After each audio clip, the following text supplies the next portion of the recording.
인사드리겠습니다. 저는 한국갈등관리디지털진흥원 지성현입니다. 매우 반갑습니다. 오늘은 토요일 우리 홍익대학교 김주환 교수님의 강의가 있는 날입니다. 오늘은 음향치과 교수님과 사전에 강의가 잘 들리는지 음향체크 2번 이렇게 해봤다는 말씀 드리면서 저도 잘 듣는 부분 그리고 교수님께 목소리 잘 들리게끔 하기 위해서 한 페이지는 저에게 따로 강의를 좀 부탁드렸다는 점까지 말씀을 드리면서 오늘 방송 시작하도록 하겠습니다. 오늘은 다시 한번 말씀드리지만 국민투표에 관한 주제로 홍익대학교 김주환 교수님께서 강의를 수고해 주실 겁니다. 오늘 주제는 국민투표라는 거 말씀을 드리면서 강의 진행해 보도록 하겠습니다. 네, 교수님 안녕하십니까? 네, 안녕하십니까? 네, 교수님 목소리 잘 들리고 있습니다. 우리 댓글 통해서 교수님 목소리 오늘은 잘 들리시는지요? 예. 네, 교수님 저는 잘 체크가 되고 있습니다. 말씀 진행해 주시면 감사해요. 오늘 잘 부탁드립니다, 교수님. 네, 안녕하십니까? 홍익대학교 김주환 교수입니다. 오늘 제가 말씀드릴 내용은 우리나라 헌법상의 국민투표제에 관한 것입니다. 여러분이 어제 우리나라 민주주의 모델의 원칙적인 측면, 그 측면을 여러분이 강의를 통해서 들으셨을 텐데, 오늘은 이제 그에 관해서 그에 대해 보충적으로 적용되고 있는 직접 민주주의적인 제도를 소개하기로 하겠습니다. 자, 우선 제일 먼저 볼게 우리나라 헌법이 대한민국은 민주공화국이다 라고 하면서 이어서 국민주권주의를 규정하고 있습니다. 다시 말해서 이제 우리 국민은 헌법을 통해서 우리 대한민국의 국가 형태를 민주주의 국가 형태로 결단하였다는 것이죠. 그래서 건국의 설계도가 되는 헌법을 통해서 민주주의 모델이 채택되었기 때문에 우리 대한민국은 소멸할 때까지 이 민주주의 모델이 계속 유지되어야 합니다. 그렇다면 우리 국민은 헌법을 통해서 어떠한 형태의 민주주의 모델을 선택하였는가? 이게 중요한 내용이겠죠. 자, 그래서 보면 결론부터 말씀드린다면 우리나라의 민주주의 모델은 간접 민주주의 모델을 원칙으로 하면서 여기에다가 직접 민주주의 제도로서 국민 투표 제도를 가미하고 있는 이른바 혼합 민주주의 모델이다라고 이렇게 간단하게 설명할 수 있겠습니다. 여기에서 간접 민주주의 모델이다라고 하는 것은 기본적으로 국가적 차원에서 중요한 의미를 가지는 그러한 정책을 주권자인 국민이 직접 결정하는 것이 아니라 국민이 선출한 대표들을 통해서 결정한다는 것이죠. 간접적으로 결정한다는 겁니다. 이와 같은 민주주의 모델을 우리가 이제 흔히 대의민주주의 또는 대의제 민주주의 이렇게 표현해 왔습니다. 그리고 지금도 그렇게 쓰고 있죠. 제가 여기서 대표제 민주주의라고 쓰는 이유는 결국은 국민 대표 기관에 의해서 그와 같은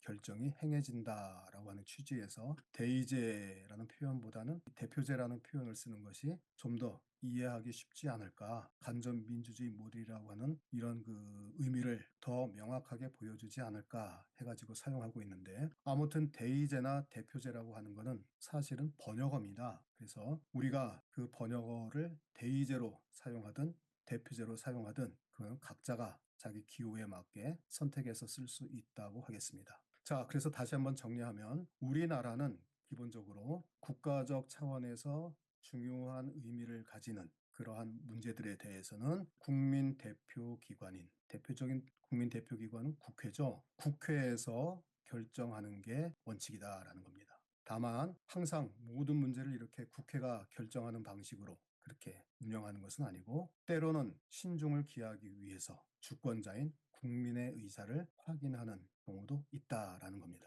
즉 예외적인 경우죠. 자, 그렇다면은 이와 같은 우리나라의 이 민주주의 모델은 1948년 헌법 제정부터 지금에 이르기까지 줄곧 이와 같은 모델이 채택되어 왔느냐 하는 건데 그렇지 않습니다. 그렇지 않고 1948년에 제정된 헌법은 직접 민주주의 제도를 배제했습니다. 그야말로 순수한 간접 민주주의 모델을 채택했었다는 것이죠. 그래서 국가적 차원의 그런 중요한 정책들은 모두 국회에서 결정하는 것으로 그렇게 했습니다. 그렇다면 왜 1948년 그야말로 현대 헌법인데 이 헌법에서는 직접 민주주의를 배제하고 간접 민주주의 모델로만 우리나라의 민주주의 모델을 채택했는가 하는 건데 유진호 박사의 헌법 기초 회고록이라든가 아니면은 그 당시에 교과서를 보면은 1948년 건국 당시 우리 국민으로서는 민주주의라고 하는 이러한 정치 체제를 처음으로 대하는 거다라는 겁니다. 따라서 민주주의가 무엇인지 전혀 이해하지 못한 그런 상태에서 국민 투표 제도를 도입하게 된다면 오히려 부작용이 더 클 것이다. 쉽게 말해서 민주주의에 대한 국민의 의식 수준이 낮기 때문에 직접 민주주의 제도는 채택할 수 없다라고 하는 게 결론이었다라는 겁니다. 이와 같은 순수한 간접 민주주의 모델은 1954년까지 계속 유지됩니다. 그러다가 1954년 헌법 개정 시에 우리나라 헌정사상 최초로 국민투표제가 도입됩니다. 그리고 이러한 국민투표제는 그 이후 지금의 헌법에 이르기까지 다소 변형된 내용이 있기는 하지만 끊임없이 이 국민투표제도가 도입, 채택되고 있다는 겁니다. 그래서 아까 말씀드린 것처럼 우리나라의 민주주의 모델은 간접민주주의를 원칙으로 하면서도 여기에 국민투표제를 직접 민주주의 제도에는 국민투표제 말고도 국민발안제, 국민소환제 이런 것들이 있죠. 하지만 나머지 이 두 개는 채택하지 않고 오로지 국민투표제만 일부 채택해서 시행하고 있다라는 겁니다. 자, 그렇다면 우리 헌법이 채택하고 있는 국민투표제도에는 어떤 것들이 있는가 한번 보기로 하겠습니다. 현행 헌법상 국민투표제에는 이제 두 가지가 있습니다. 하나는 중요정책 국민투표제고 또 하나는 헌법 개정 국민투표제입니다. 중요정책 국민투표제라고 하는 것은 우리 헌법이 제72조에서 규정하고 있는데 이러한 내용입니다. 대통령은 필요하다고 인정할 때 이때 외교, 국방, 통일, 기타 국가 안위에 관한 중요 정책을 국민 투표에 붙일 수 있다.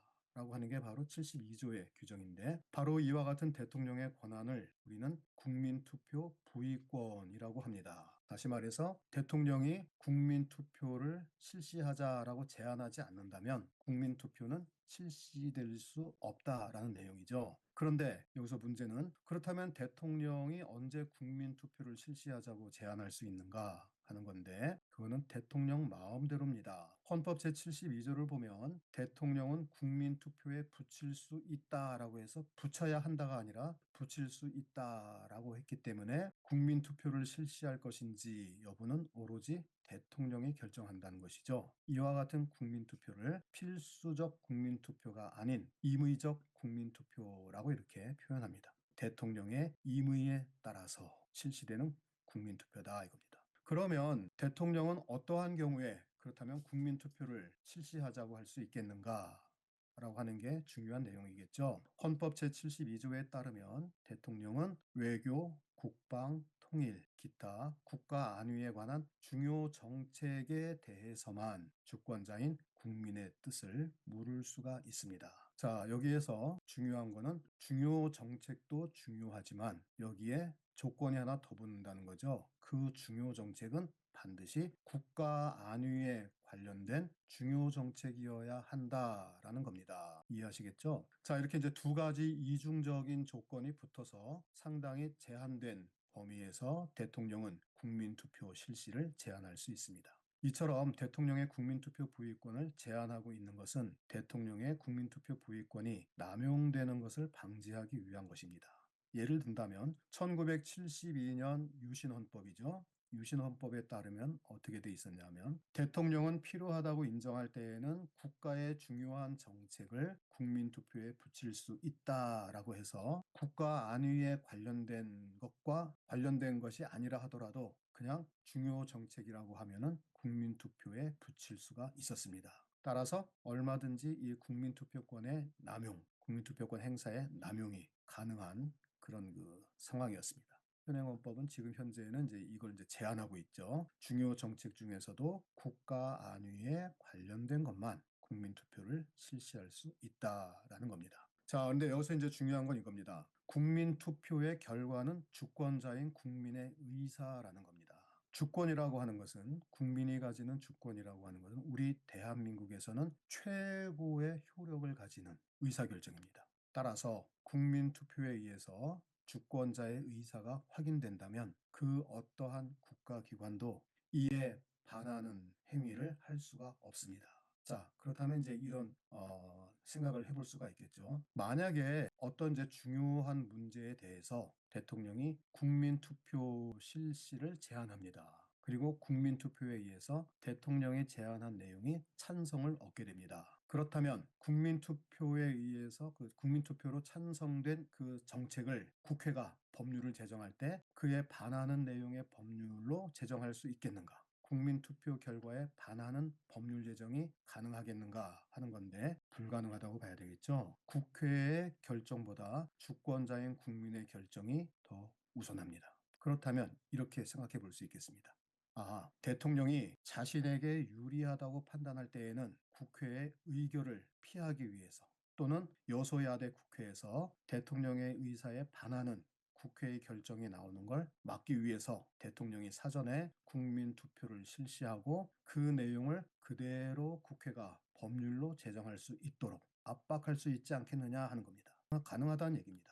그래서 얼핏 보면은 굉장히 뭔가 그 직접 민주주의 제도로서 국민의 뜻에 따라서 국가 안위에 관한 중요 정책을 결정하는 것처럼 보이지만 이것이 잘못된 방향으로 작용할 때 이때에는 오히려 국회의 법률 제정권을 침해한다고 할까요? 억압하는 방향으로 행사될 수 있다라는 겁니다. 그래서 국민투표제도에 대해서 다시 한번 생각해 볼 필요가 있다라는 얘기죠. 즉, 국민투표라고 해서 무조건 좋다는 게 아닙니다. 자, 그 다음에 두 번째 국민투표는 이제 헌법 개정을 할 때 거치게 되는 국민투표입니다. 현행 헌법 제128조 내지 제130조에서 헌법 개정 절차를 규정하고 있는데 이에 따르면 헌법 개정안에 대해서는 제1차적으로 국회가 결정을 하게 됩니다. 하지만 여기에서 끝나는 게 아니라 국회가 헌법을 개정하자고 이렇게 의결한다 하더라도 다시 한번 주권자인 국민의 뜻을 묻기 위해서 2차적으로 국민투표를 실시해서 헌법 개정을 확정한다는 것이죠. 여기에서의 국민투표는 헌법 개정을 하고자 하는 경우에는 반드시 거쳐야 하는 국민투표이기 때문에 이것을 우리는 필수적인 국민투표제다 이렇게 표현합니다. 자, 이렇게 우리나라 현행 헌법은 두 가지 종류의 국민투표 제도를 규정하고 있다는 점, 이 점을 여러분이 기억하고 계시면 되겠습니다. 그렇게 보면은 실제로는 이 국민투표가 그러면은 얼마나 그럼 실시될 수 있겠는가 하는 건데 우선은 헌법 개정 국민투표는 헌법을 개정할 때에만 실시하는 것이기 때문에 사실 이것에 뭐 큰 의미를 둘 수는 없습니다. 우리가 이제 궁금한 건 과연 대통령이 국민투표 부의권을 행사해서 국민투표를 실시하는 경우 그런 사례가 있었는가 하는 건데 그에 대해서 한번 간단히 보겠습니다. 위키백과에서 제가 인용을 좀 했습니다. 역대 국민투표 한번 내용을 보겠습니다. 보면은 총 제6차례 국민투표가 실시됐습니다. 보면은 그 사유를 보시면 제4차 국민투표는 정부의 신임에 관한 국민투표죠. 이 경우를 제외하면 모두 헌법 개정 국민투표였습니다. 따라서 헌법 개정 시에 국민투표가 실시되었다라고 하는 점을 우리가 충분히 이해할 수 있을 텐데 1975년도 유신 시대입니다. 이때 실시된 정부 신임 국민투표라고 하는 건 그럼 뭐냐 이겁니다. 아까 말씀드린 대로 대통령이 중요 정책을 걸고서 국민투표를 실시한 건데 아까 우리 퀴즈에서 여러분이 보셨죠? 박정희 전 대통령이 국민투표 실시를 제안하면서 선언한 내용입니다. 유신 헌법에 대한 반대가 드높아지니까 이에 대해서 국민투표 실시를 결정합니다. 어떠한 취지냐? 만약에 우리 국민이 유신 헌법 철폐에 찬성한다면 그것은 곧 나의 민주적 정통성을 부정하는 것이다. 즉 대통령을 국민이 불신임하는 것이니까 나는 대통령직에서 사퇴하겠다. 물러나겠다 이겁니다. 이것을 이제 내걸고서 국민투표를 실시했는데 투표율이 79.8%였고 찬성률은 73.1%였습니다. 가결됐습니다. 그래서 유신 체제가 계속 지속되게 됩니다. 자, 그렇다면 이와 같은 정부 신임 국민투표가 가능한가라고 하는 건데 이것은 중요 정책에 대한 국민투표가 아니죠. 대통령에 대한 신임 여부를 묻는 건 정책에 관한 게 아닙니다. 그리고 한 발 더 나아가서 그럼 유신헌법 철폐에 관해서는 그러면 국민투표를 할 수 있지 않았느냐 하는 건데 그렇지 않습니다.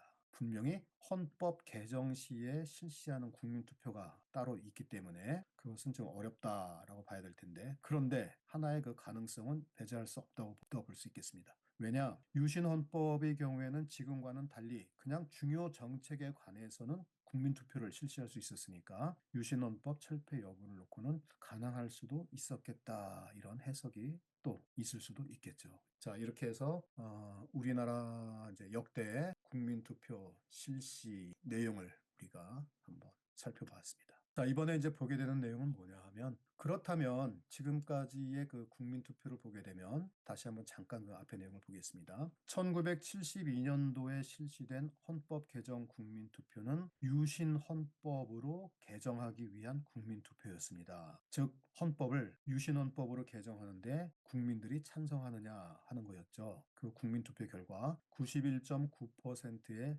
투표율과 91.5%의 찬성률로 유신헌법으로의 개정이 국민의 찬성을 얻게 됩니다. 그럼 이제 우리가 이렇게 생각해 볼 수 있습니다. 아, 국민투표를 거쳐가지고 나타나는 국민의 의사결정이 항상 옳은 것은 아니구나 이겁니다. 유신헌법으로 바꾸자라고 하는데 유신헌법은 지난번에 말씀드린 것처럼 박정희 전 대통령의 종신 집권을 위한 철통 같은 방어 체계로 구축되어 있는 헌법이었죠. 그런 경우에도 종신 집권을 위한 그러한 그 독재적인 헌법인데 그러한 독재적인 헌법도 국민 투표에 의해서 국민의 찬성을 얻었다라는 겁니다.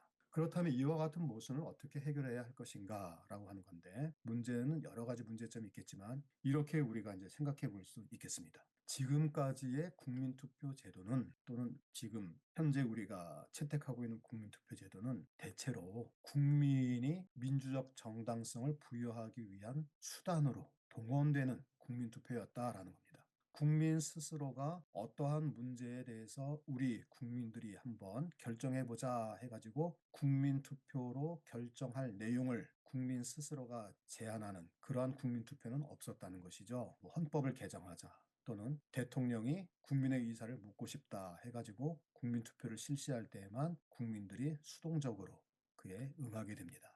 이와 같은 모순을 해결하기 위한 그런 방법으로 우리가 생각해 볼 수 있는 것은 그야말로 민주주의 국가에서 국민 주권주의를 확립하기 위해서는 주권자인 국민이 조금 더 적극적으로 국가 의사 결정에 참여하게 하자라는 겁니다.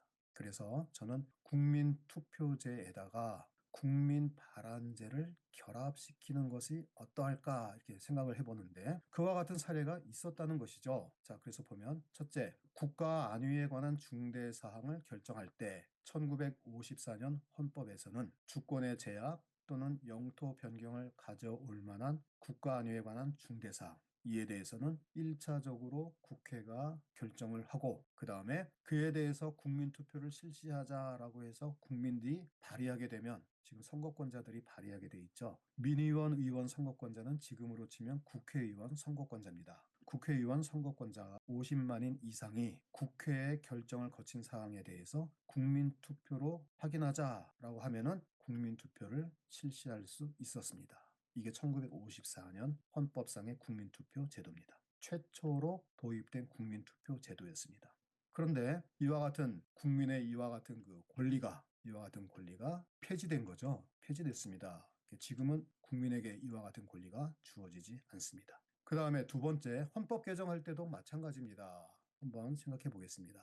1963년 헌법입니다. 박정희 대통령이 집권할 당시죠. 뭐 그때 헌법이라서 뭐 다 모든 내용이 다 문제가 있었느냐 하면 그렇지는 않았던 것 같아요. 1963년 헌법을 보게 되면 헌법을 개정할 때 지금은 우리가 헌법을 개정하자라고 제안하는 게 지금은 국회가 제안하거나 대통령이 제안하는 그런 방식인데 1964년 헌법에서는 국회의원 선거권자 50만인 이상, 즉 국민입니다. 국민들도 헌법을 개정하자라고 이렇게 제안할 수 있었다는 겁니다. 우리 지금 헌법에도 없는 내용이죠. 자, 그래서 우리 과거의 헌법이 채택하고 있었던 국민투표제와 국민발안제가 결합되어 있었던 그러한 국민투표 제도가 더 나은 것인지 아니면 그냥 지금처럼 그냥 국민은 수동적으로 국민 투표하자 그러면 국민이 그냥 투표를 하는 방식이 더 나은 것인지 좀 생각해 볼 필요가 있다라는 겁니다. 오늘 강의는 이것으로 마치겠습니다.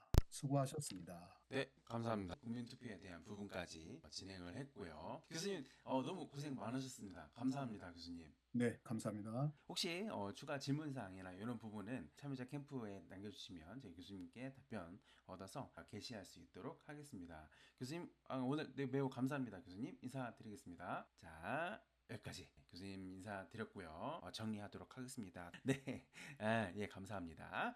편안한 주말 보내시기 바랍니다. 안녕!